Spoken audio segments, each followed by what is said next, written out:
guys, out here with our very custom 30-30. So this is the Marlin, it's the Glenfield, but it's in 30-30, 1980 model. Got a couple of videos on this thing already. But I did some testing with it to try and make it a bit more of a practical gun.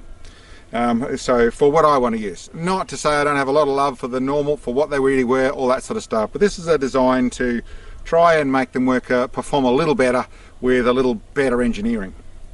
Well, for what I want anyway. So I showed you a video of what I was up to. I also showed you that the buttstock side of things, I had sort of designed a structure to be able to do a buttstock side of it.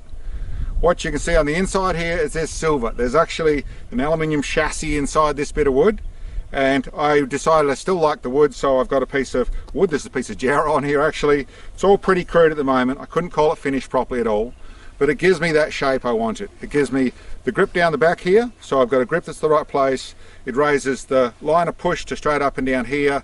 I've raised the scope up to get all that sort of stuff, so when I'm shouldered up behind it, everything is sitting nicely. And today's the first time I've shot it like this.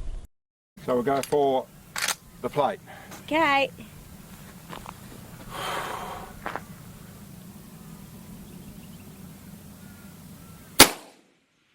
Bottom right, bottom left. That was really close. Bottom left, quarter target left and low.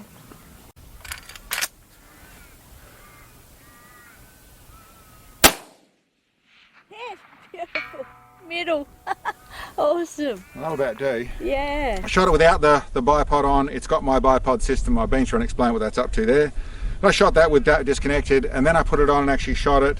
And in this setup, I've actually got a flap down the bottom here where I could run a monopod or a bag rider.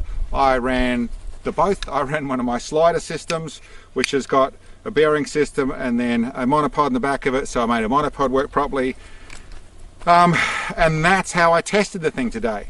One more bit I would say is I also have sorted out the crown. This is a bit of an old rusty rifle, and it had a bit of a rusty crown. So I've flattened that out and made it a nice, just a 90-degree crown.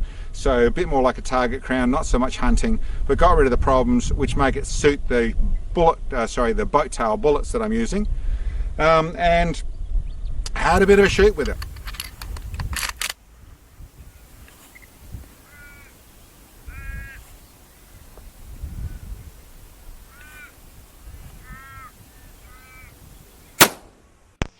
Bottom left.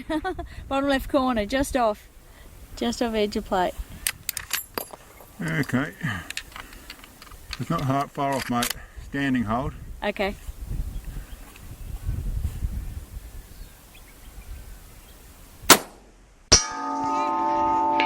Beautiful. 7 o'clock, just near bottom edge.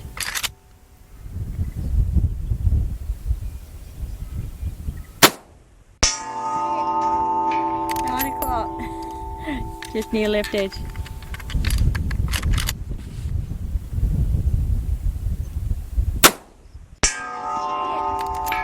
9 o'clock, left edge.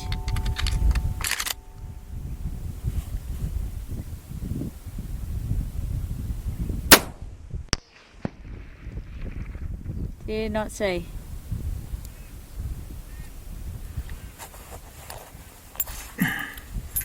Well, that's all right. Well, must have been just off the left, I'd say. Yeah. I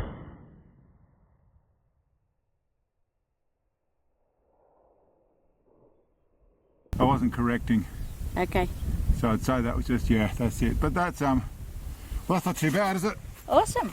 Offhand, I think that's better. I don't know if it's perfect, but I'm trying to stop most of the muzzle rise, even in an offhand form, and also make it pleasant to shoot in a bipod or bench or that sort of stuff where there's no jump. So you'll be looking at the footage along with us. From what I saw, I was very happy with. For what it felt like, it's actually very controllable. And apart from we've got a little bit of varying wind out of what we're dealing with on the side of the hill there, this was down to, I would say quite conceivably, down to a 1 MOA group. We were shooting at the 530 yards and listen, probably 1.5 MOA group. But for how I was shooting it, I wasn't really tightened up nicely on it. I was just shooting on the slider and the monopod side of things. Bipod, fairly, just the average little hunting scope, but went really nicely. Really happy with it. Bit more work to do, But that's our buttstock, what it looks like at the moment.